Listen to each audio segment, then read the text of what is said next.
Good morning, good afternoon, good evening, and welcome back to episode 13 of Everything Meta. Today, we are going to go into some in depth analysis about the science style and science styles in general, DeSci in particular. And before we do, we're going to get Peyote's update on what he expects for the market to look like after this week's Fed announcement. What did you just tell me offline? Oh, goodness. That's okay. Well, this is just this is just a personal perspective and imperfect, perspective also, but I I think potentially if we make it through this week, July 26th right now, 2022, we could potentially flip macro bull. We've been in a macro downtrend for months, right?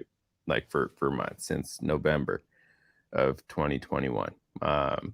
And we might have hit the peak of bearish capitulation, maybe found some type of bottom, and then moved up. The thing is, there's not a ton of good news, right? There's kind of sneaky good news that not a lot of people pay attention to, right? They sort of focus on the negative. There's all sorts of financial institutions that are moving into crypto or can potentially start, offering crypto as investment products, right, to their clients. Mhm. There's a lot of SEC. SEC is moving in a lot of respects, right, which can kind of help, little by little, just with, it can help because there's so many scams out there. Like Yeah. there's like so many scams. So that it can help there. There's a lot of like big manipulation, right? I think so. It can maybe help there, but also if you give some type of framework and what large institutions are able to operate within, then they have guidelines. So then they can enter with force, right? Sure. And so yeah, like a lot of times, like a lot of the bearish news, right, is hunting like new billionaires positions, right, like liquidating them or whatever it might be. And so that's so I think, yeah, we make it through this week. Maybe we could flip like kind of macro bull. Obviously there's still some pain points, some pain points and maybe catastrophic events to get us some dips. um a lot of people, it's crazy, you have a lot, no offense, young people out there. There's a lot of like 20-year-olds, that were like, oh, I'm gonna buy it 600, I'm gonna buy it 600, and like there was like 1,000, and there's a lot of people that I know that were just aping, at 1,000. uh Yeah. like I said, it looked like a good price, why not, look decent. And sure enough, we went up to like 1650 or something. Yeah. um Everybody's Yeah. up Yeah. $650, 65%, which For is sure. decent. Obviously not the kind of gains that you get from hunting like launches or, random things like that, but not bad overall. So Yeah. There's a saying, I don't know where I picked this up from, but I've adopted it as my own at some point. Is that the bottoms and tops are very hard to predict, but there's a lot of money to make in the middle. And, if you're waiting for that absolute bottom and absolute top, you're probably not going to find it more often than not. yeah, I think DCA is the best way, Yeah. but I'm not I'm not an expert. I'm not a very good trader, so I just, Yeah. maybe I get So, lucky. Maybe it's luck. so this is not financial advice. No, No. no, I can't. Yeah. I'll find somebody that knows what's going on. Yeah. Yeah. I August. I've heard August could be a bit bearish. Maybe September like a peak of bearishness, but you never know. Like I'm always skeptical of a ton of bad news. You're right. I'm always skeptical of a ton of bad news. That you need to see some major players, get liquidated. Big players, but we saw like quite a few, terrible circumstances, and it dipped the market, right? Like 75, 80%, in a very short period of time. So was that a pun? Did you say terrible circumstances? no, that's funny. Poor, you know what? Yeah. I'm sorry if anybody was wrapped up in that. For sure. Because like, God damn. It's not funny. No, bro. I mean, it's just you have like these. We really try, guys. Like we really try. We're not doing anything like crazy degenerate. Our vision and what we're trying to accomplish might be like a bit out there, in some regards to development or what can be accomplished and whatnot. But we're not doing any like 100x leverage with 1 million Bitcoin, like trying to do some crazy stuff. So anyway, yeah. Well, I got some things for you pulled up, things that I know, some of which that I know you happen to be passionate about in the space of in the DeSci space. I found a channel on YouTube, DeSci Labs, and DeSci Labs is they release regular recordings, but the one I'm interested in now is, let's see if I can get it to pull up as we transition. Here we go. Yep. So it was a July 11th, 2022 recording on the potential issues and pitfalls in DeSci. And on those terms, I want to play a few clips and just kind of have a little conversation. I have 6 clips that I isolated that I think would be of interest both to you and to our audience. And we could spend a couple minutes on each one, just kind of giving your thoughts and feelings. Okay, I'll try to focus. I'll try to get past the ADD and listen. That's okay. Last time you did this, I was like, what did he say? Like, well, the longest one is 2 minutes and 4 seconds, and the shortest one is 37 seconds. I think we'll be in a better range this time. Okay. All right. So let me get, for the sake of our watching audience, this is, the first clip is on the use of tokens in DeSci. And this so reminds me of something that you say, Joey. So just take a listen. One of the things I've noticed a lot in Web3 companies and in general DAOs or other types of entities is an over obsession with tokens and tokenomic, right? So this comes very regularly. You see people discussing, implementations of tokenomic models, whereas, in my opinion, it should clearly be the other way around. The value proposition comes from the platform itself and the products themselves, and that needs to be built first. Now, whether or not a certain types of products need a token or not, this is a very product-specific question, and these types of answers usually would follow from having experience with the product.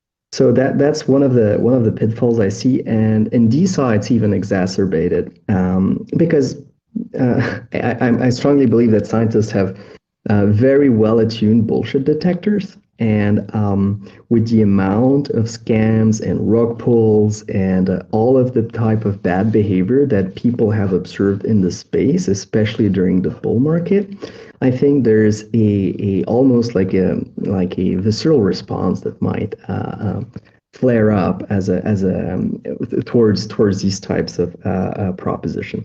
So I think that's and for very good reasons. So I think any of those systems should be very, very well reasoned and follow from a product development, not essentially build a product to fit a particular type of tokenization scheme. And what say you, Joey? Yeah, I tend to agree. However, that a token can be an NFT, right? Sure. A token, right? Which Yeah. is a proof of ownership smart contract. The token can represent, especially for the DAO, for the science DAO, right? The amount of tokens held represent one's I wouldn't say like influence, right, in the DAO, or ability to participate, right, to a certain extent. With the token, right, it can be quantified, that that involvement, right, because like you don't want, this is tough. It's hard to have some, like, how do you quantify, how do you put a number or a value, right, on somebody's involvement and passion, right, into Sure. a certain project. And so that's one way a token can be used. In terms of having platform done first, yes, if it's a protocol, I think it's good. If it's a protocol, something that people are going to use, I think that it's good to have it done, or at least some type of MVP, so people can experiment with it, or see any traction before they're, so it's not purely speculative. However, I think with a DAO and community projects, right? I, I think that the token needs to come first, right? It's sort of like, okay, here's this group of people that want to do this, Yeah. right? And so they're all going to kind of pool together and get some representation via the token on how involved they are, right? And then move into, maybe development on the platform is already, ongoing, but then people have a say, right? And there's a value placed on their say, right, or their perspective on how the platform is to be developed, right? So it's like, I wouldn't say it's a chicken and the egg, kind of thing. Yeah. But I think for a DAO or community projects, I think that the token should come first, because people inevitably will rise up in those initial stages, and you'll see who is really involved, right? You'll see who's really involved, and who can maybe be like rewarded, right? Or I wouldn't say like respected, but like like some type of reverence placed on their involvement, right? Like Mike, for instance. You know what I mean? Correct. If we had a platform already done and had a model already done, right, and we're set in our direction, in our ways, right, of how like a core team wants things to happen, you would never have, potentially it would be very difficult for somebody like Mike to be like, I love this and he's like, you know we consider like a core piece to the Sure. project. Yeah. You know what I'm saying? If the token didn't come first and there wasn't community involvement on like the direction, the design of the UI, we try like a lot of this stuff, like especially with the Guzzler project. Farouk will make something, get feedback, somebody wants something, they ask, he tries to accommodate the community, right? Because they all have like sort of a say in how that development is going. And I think in that regards to DAOs and community projects, I think that the token should come first, because it's an endeavor that people decided to get into prior to something being done. Does that make sense? Yeah, Like, for sure. Yeah. yeah. If it's like a business model and a protocol, or something somebody's going to use, like in that regard, then yeah, I think that it should be at least like an MVP type stage, right? But in regards to like the science DAO or Yasha or Gus, think things that are like heavily community oriented, you sort of put an idea out there to a group of people, especially in the case of Yasha, it was 12 random people that didn't know each other, right? And it's like, okay, like let's do this, and then how do we quantify or put a value on like our involvement essentially in this idea that we're all going to do together, so in that regards, I think that a token should come first. Yeah. This only addresses maybe half of what you just said, but one of the things I find to be a very very important maybe flaw of maybe DAOs in general, or as we talk about decentralization, and the reason why we want a decentralized project is to, in some ways, to create equality. Um, and but the thing is, in the DAO, in DAO spaces, not just pointing to Yasha or the science DAO, in DAO spaces, what you find is the power is distributed based on token holdings, which is based on the amount of tokens you could buy, which then just kind of places the power back into those who had the most money to buy in. So they be in that way become a little less inequitable. Yeah, I've seen that. I've seen a lot of criticisms of DAOs and fundraising vehicles and whatnot, because somebody could essentially buy their way in. But I think that there's a lot of ways, especially within the DAO, to place value on contributions Yeah. that aren't money based, right? In some cases, like although, like for instance, in Yasha, right?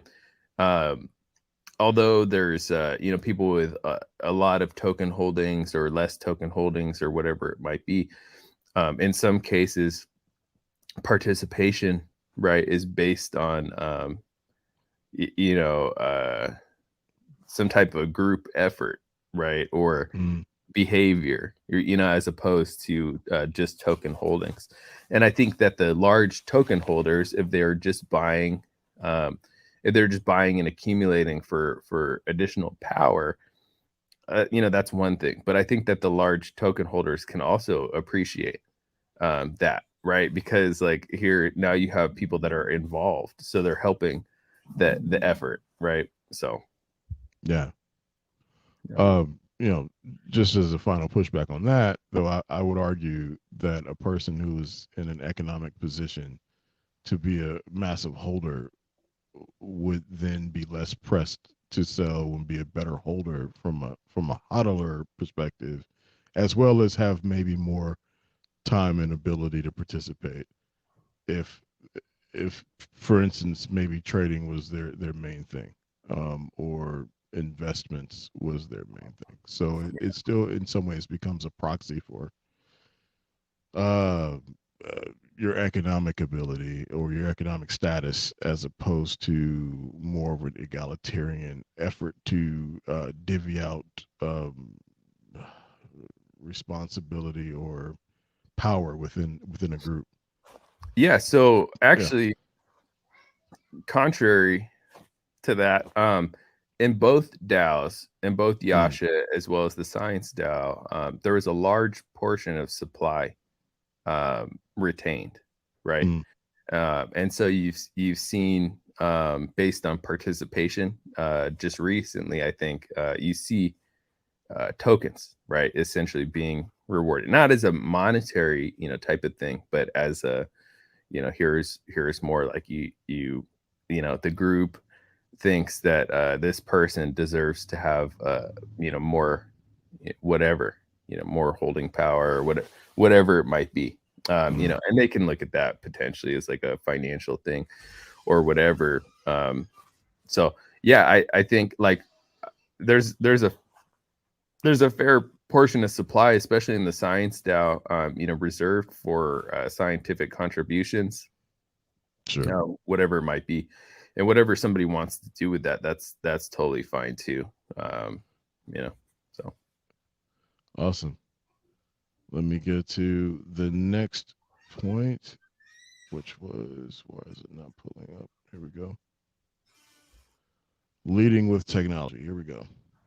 So DeSci is it's about science, it's about scientists, about people that have jobs with the government, people that operate within, established, reputable institutions very often.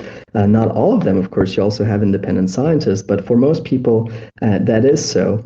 And it's important not to run afoul of security laws. It's important not to run afoul of the types of legal problems and uncertainty that could happen. So, for example, we're quite intent in making this DAO stack, these ARCs, autonomous research community, represented with a Swiss association. And this is simply for because you need a legal entity in order to have protection from problems of shared unlimited liabilities, right?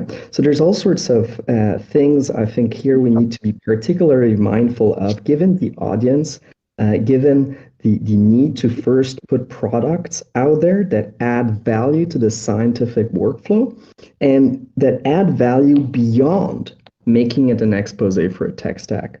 So there's a very funny meme that I liked very much that I saw on Twitter. It was essentially the front end of Netflix, right? The landing page of Netflix. And it was written Netflix powered by AWC, right?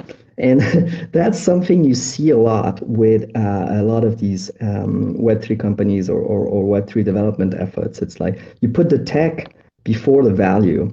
And I think that's also kind of a sign of immaturity in the industry in general. And so the real value should manifest itself from the user, from functionalities and benefits that could not be had before without having to put, let's say, an expose on the technology at the very forefront of the UI. So clearly he meant AWS, but moving forward, would you like to respond to that? Oh gosh, that was a long one. That's the longest one we have. Okay. I saw my kid running outside there for a second. I don't know. I don't know. I don't know on that. Was there any key point that you thought? Well, you obviously put it in there for reasons. Yeah. Well, my take on this is just that he's commenting on the idea that with his example, for instance, Netflix powered by AWS is putting the emphasis on the technology that powers Netflix as opposed to what the value of Netflix actually is. So whether or not, whether or not we find that in the DeSci space with regard to some of the projects or proposals that you've maybe come across or are familiar with. Well, okay. For this DAO, this is heavily community focused.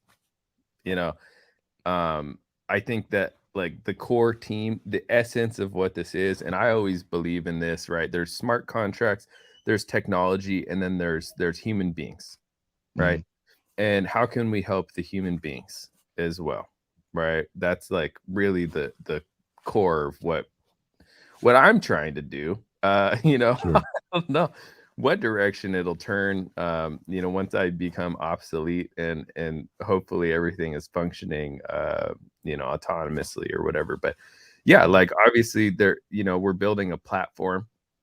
Obviously with iBot, there's technology, right? There's the end user in mind. However, the core of what we do is somebody has an idea, somebody has an ongoing business, somebody has something that they're trying to do that might have a positive effect through science on humanity, right? Or their fellow human beings around them. And we try to help facilitate that, or, try to accelerate that. And that's really the core of what we're doing. Hopefully it's mostly scientific, whether it's computer science, theoretical science, biology, whatever it might be. Like right now we have 3 projects that are essentially in the pipeline for the science DAO. First one, first in line right now is like a market data aggregator, right? To develop artificial intelligence to help complete arbitrage trades across multiple markets, right?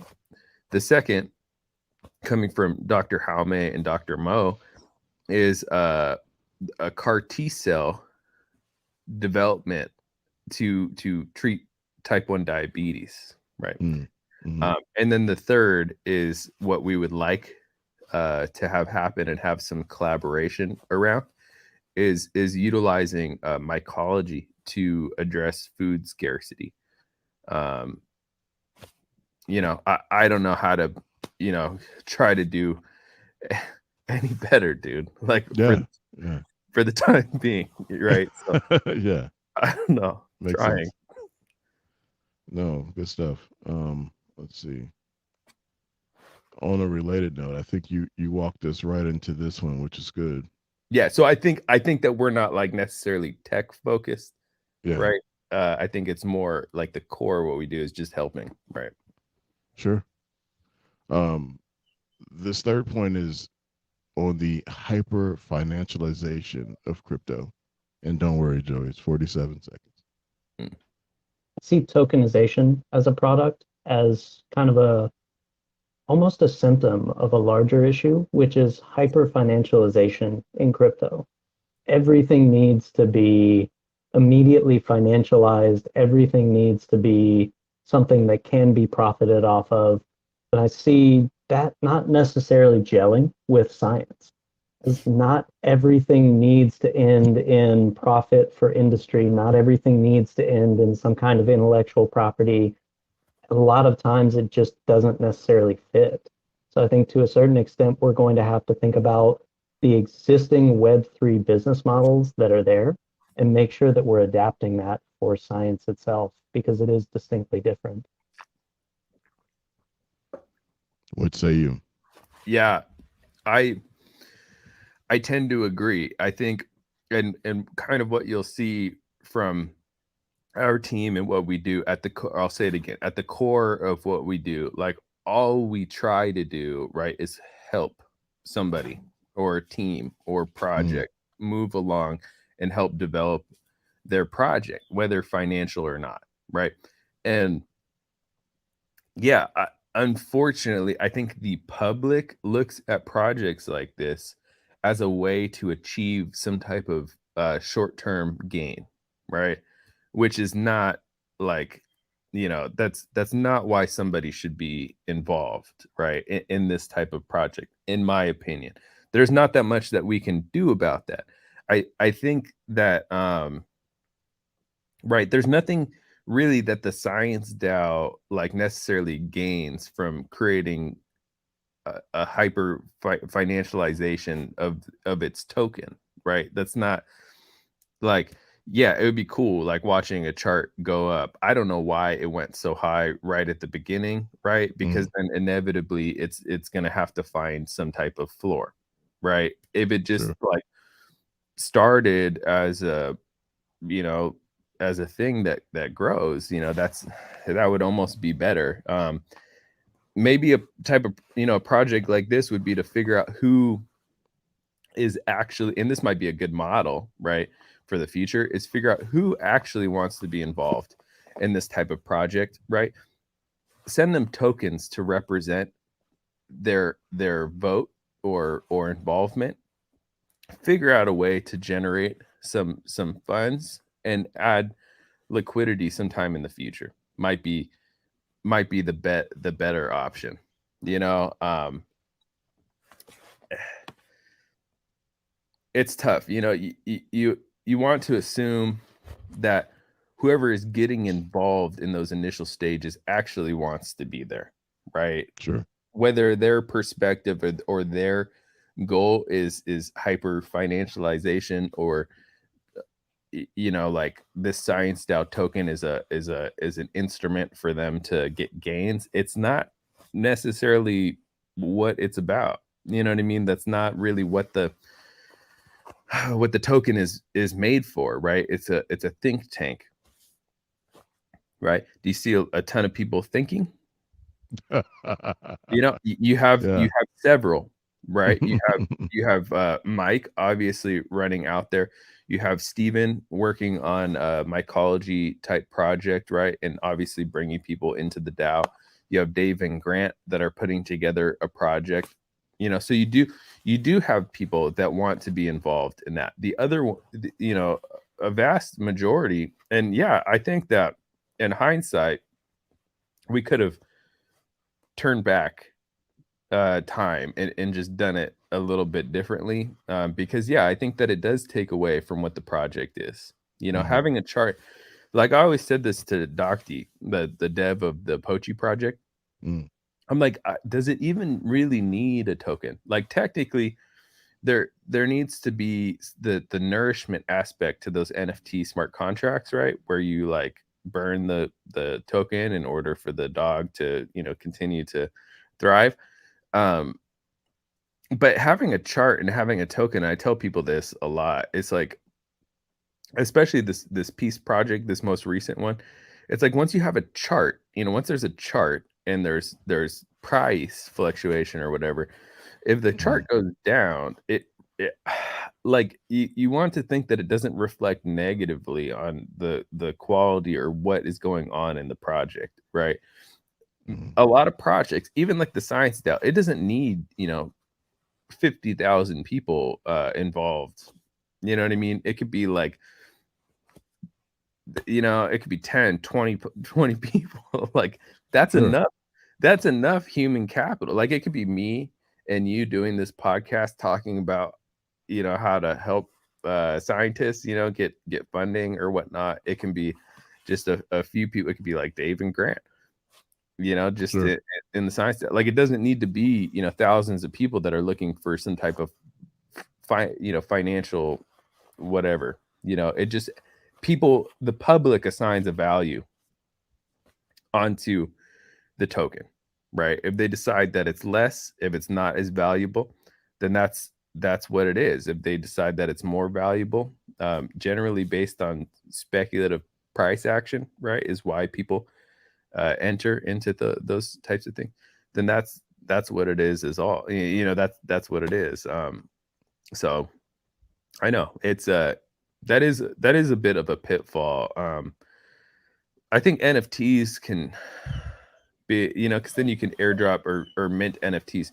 Sorry, my dog is whining at me. Herman, go on. This guy. To represent somebody's involvement in a project, I think would be fine too. So I don't know. Everybody wants gains. Everybody wants, they'll speculate on gains. That's not really what this project was about. It's from the get-go, right? For sure. So, for sure. Well, with that, moving to what these projects are and are not about, let's get to bullet number 4,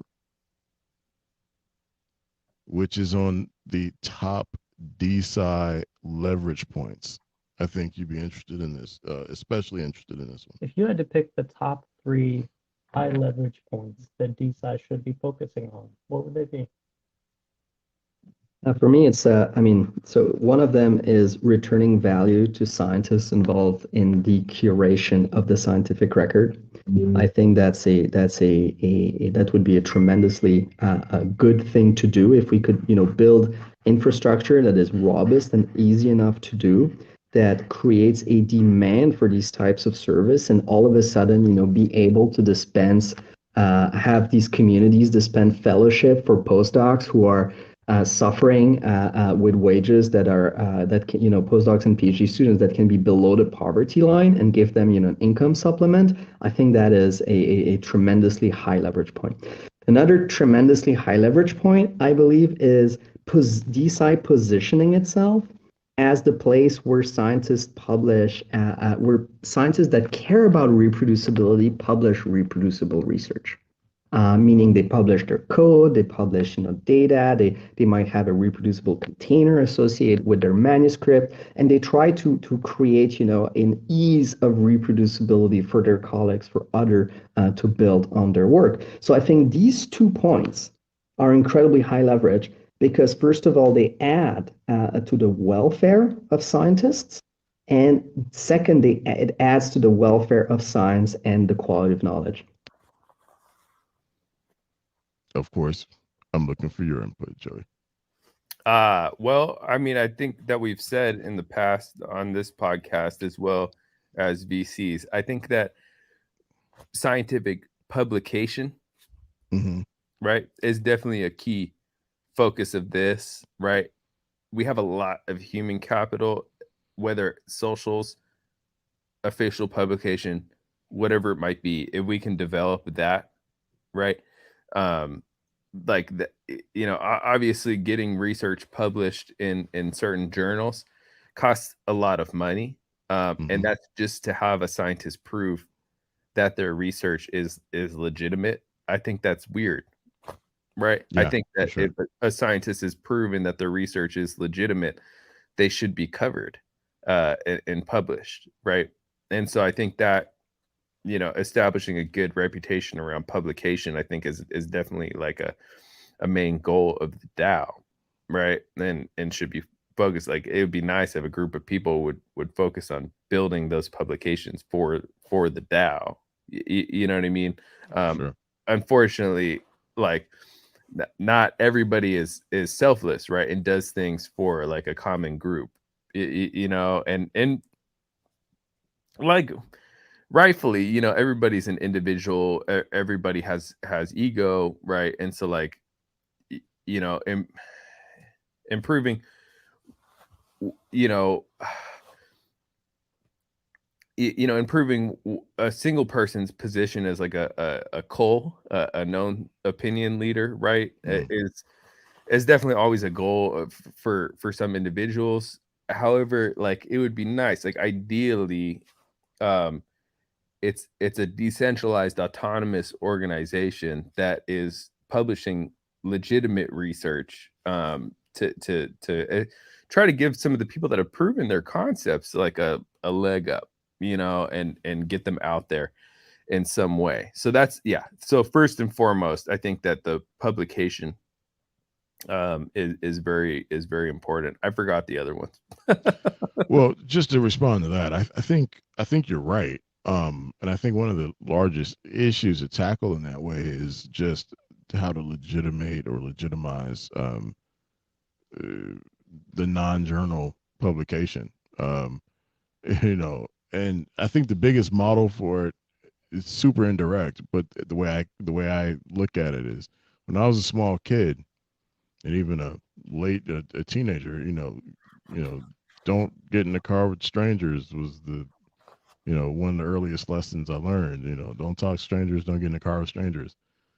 And as we grew up, there's a whole app for you to, there's several companies that pride themselves on strangers coming to pick you up, right? So like we've totally flipped that model and now are okay with that, and it's a totally legit way to get from A to B. And so like as I look at this now where the gold standard is this journal, I mean, I think it's a major undertaking to get to the point where the non-journal publication carries the same weight, but I mean it's but I think it's certainly doable. Yeah. Well, I mean, if you legitimize the science DAO with personnel, right? The opinion leadership. Yeah. Right. Then you can legitimize that publication. If it is like a random, if it's not coming from the science DAO and the science or if the science DAO hasn't done its job, becoming a opinion leader, right? Or at least a source that puts forward accurate information, then it'll be difficult. Cool. Here's a point on open access as it kind of piggybacks on that. Yeah, maybe I can just chime in here. So I think like the third one is obviously open access, right? So this is So at the moment, the publication industry is, of course, building primarily on a business model that is restricting open access or makes scientists pay for it. And if you can come up with a way that scientific knowledge can be shared broadly to the public without any access barriers, and have a business model associated with it that allows the system to be sustainable in the long run, that's another really, really large leverage point. Yep, absolutely. It's something that Stephen and I and you have been doing some ongoing thinking on, right? How to essentially compensate, right? Can people be tipped? Can publishers be tipped in crypto? I believe so. Can they be tipped in tokens? Yeah, I think so. You know what I mean?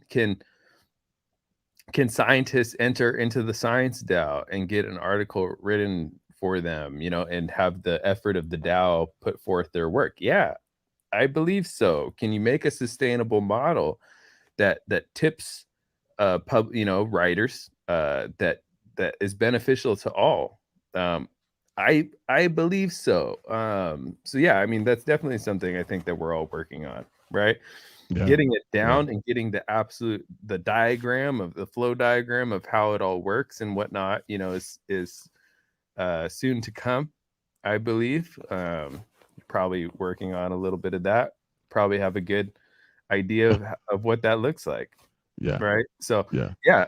I mean, I think that open access scientists in the DAO. Hey, look, if you're a scientist out there, you somehow stumbled upon this video and you listen this far in 40 minutes in. Yeah, if you're a scientist out there, you're in the DAO, you have something legitimate, you need some help getting it out there into multiple places. You want to come on the podcast and talk.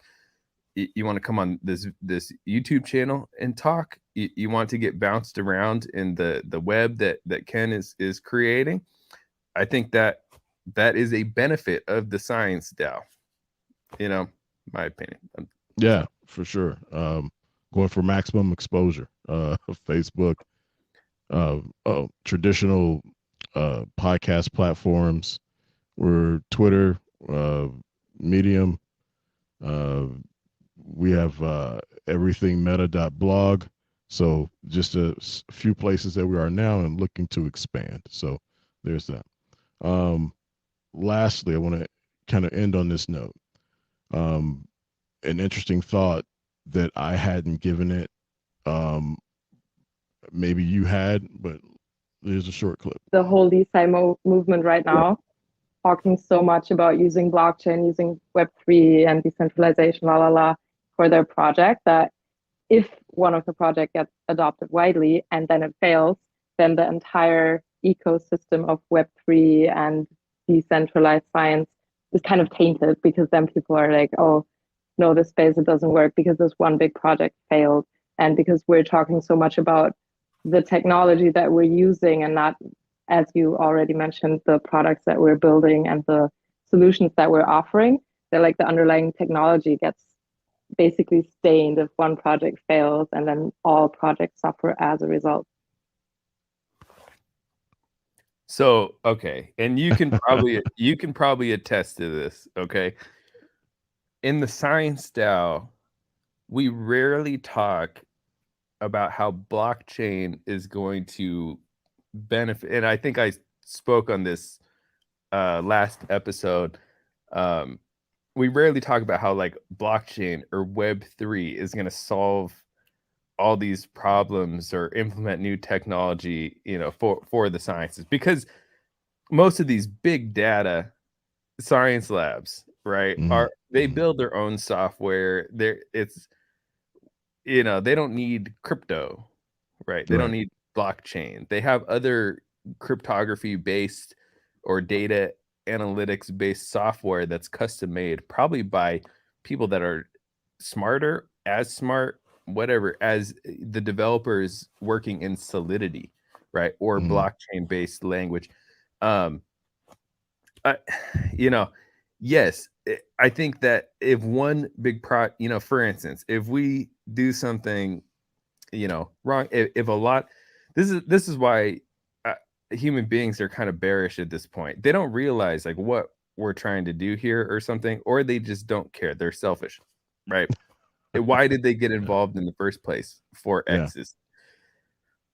Like what, why are you guys like if you're not here for science and what this project is about, like why did you even get involved? Obviously it's out there on the blockchain, anybody can participate, but like what is the point, of even getting involved in it, right? Like if that is going to be the response and everything. And so yeah, I think that for us, for the science style, what we can focus on is, can we hit angle A? Can we complete angle A? Right? What is angle A? What is our goal if we break it down, if we simplify everything? Our goal, right, is to be a think tank where we can accelerate projects. Okay. So if we have Grant and Dave building iBot, how, and the DAO likes that project, how can we help facilitate that through the science DAO, right? If there's a scientist out there that needs some type of publication or needs some coverage, can we facilitate that, right? So what is the metric for success in regards to the science DAO? It's like, are we helping?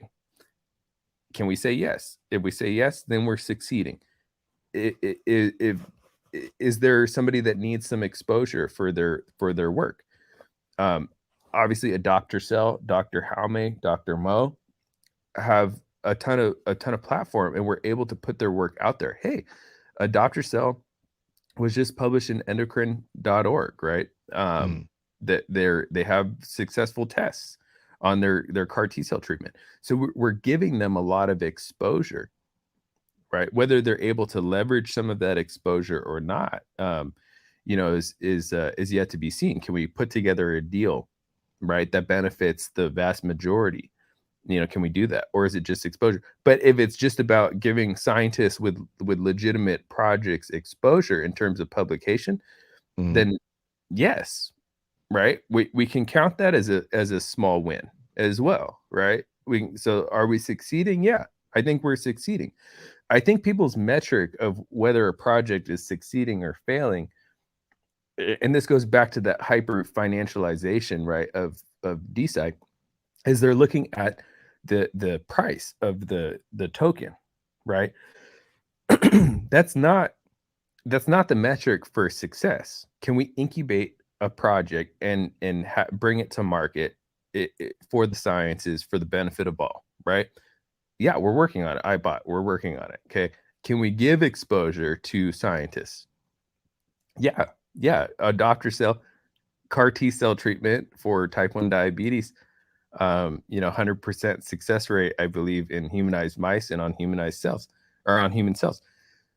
Yeah. So yeah, we can count that as a small victory, right? Whether we get a deal done or not, I'm not sure, but like getting a deal done would merely be like a selfish endeavor, right? Like for gain in some way. However, the more selfless, view is, yeah, we give exposure regardless. So yeah, we count that as a win, right? Can we monetize publication at some point? Can writers, whoever's covering this, get tipped? Yeah, I believe so. I think that we can put together a model where tokens can be tipped for contributing publication, right? Or whatever you want to call it. And then can we benefit humanity in some way, right? That's the next step. Can we address food scarcity using science, right? Using mycology, using whatever. Don't eat pills, pills that make you not want to eat, whatever it might be. And if we are able to benefit humanity in some way, or contribute to humanity and help somebody, then yeah, we can count that as a win as well. And it's not like, so that is my metric of success. Can we help a project? Can we give exposure to a scientist? Can we benefit humanity? Those are like my three metrics, right? if people didn't want to do that, like why are they even participating? Yeah, I guess I just my last bit of pushback for today probably is exactly that is there has to be an acknowledgement at the very least, that your stakeholders are interested in a financial return. Some of them, at least, maybe the majority of them, arguably. They're not stakeholders. I think that's like the first thing. I think that defining things as stakeholders, moves into a direction that you don't want to get into. I mean, they're DAO participants, right? Yeah. Okay. Right. So I didn't mean in the maybe the technical sense. People who have a vested interest. I'll rephrase. People who have a vested interest in the science DAO do so either because they are interested in the economic benefit, or B, interested in the social societal benefit, or maybe C, a combination of both. I just think we shouldn't act as if it is unexpected that a person is interested in the economic gains, right? Like, even if that's not your role. It's not unexpected, but that's it's not the basis of the project. Sure. Right? People will turn it into whatever they want. Obviously, it's to access deal flow. Like, if anything, right? For an individual out there, for a scientist, whatever it might be, ideally, they're part of this to be part of a think tank, to help others, to benefit humanity, to give exposure to other scientists, right? And then also access deal flow, right? And that's about it. That's all that's ever like really promised. Right. Yeah.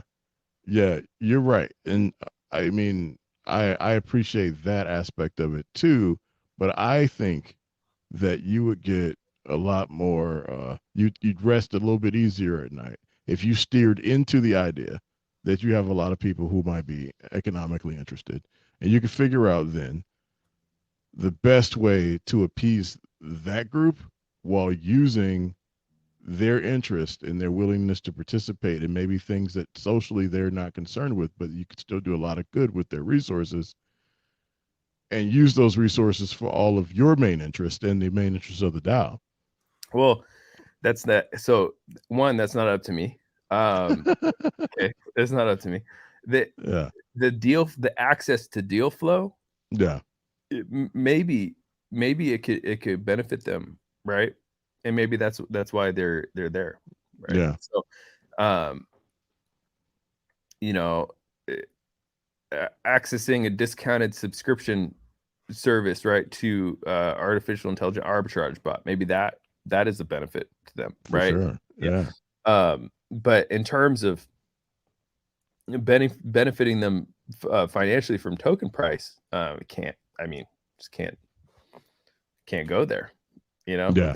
Right. Yeah. So. Yeah. Well, Joey, do you have anything else for us? Great conversation today. No, I think that was cool. I think that last little segment was great. Yeah. Just a couple hours of research, cutting up audio. You like the last 40 seconds? That's cool. No big deal. All right, man, I'm going to close it here. Thank you for watching. And don't forget, we are available on an audio-only podcast platform. The link will be in the description of this video. And thanks. Thanks, guys.